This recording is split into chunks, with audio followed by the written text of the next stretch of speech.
નવસારીમાં સોનાના સિક્કા પ્રકરણમાં તપાસનો ધમધમાટ શરૂ કરવામાં આવ્યો છે। પોલીસે 92 લાખથી વધુના 199 સોનાના સિક્કા શોધી કાઢ્યા છે। મજૂરોએ છુપાવી રાખેલા 199 સિક્કા પોલીસે જપ્ત કર્યા છે। હાલ મધ્યપ્રદેશના 4 પોલીસ કર્મી જેલ હવાલે છે। મજૂરો પાસે સોનાના સિક્કા એમપી પોલીસે લૂંટી લેતા ફરિયાદ નોંધવામાં આવી છે। મધ્યપ્રદેશની 3 મજૂર અને કોન્ટ્રાક્ટરની ધરપકડ કરવામાં આવી છે। કોન્ટ્રાક્ટ મજૂર સોનાના સિક્કા લઈ ફરાર થયા હતા। જૂના મકાનમાં ઉતારતી વખતે સોનાના સિક્કા મળ્યા હતા। નવસારી પોલીસ દ્વારા મધ્યપ્રદેશ પોલીસની પૂછપરછ કરવામાં આવશે।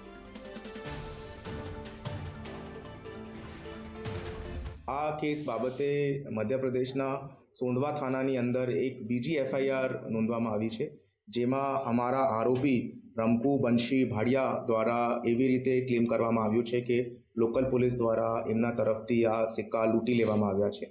ત્યાંની 4 પોલીસ કર્મીઓની ધરપકડ થઈ છે અને અત્યારે એ લોકો જ્યુડિશિયલ કસ્ટડીમાં છે।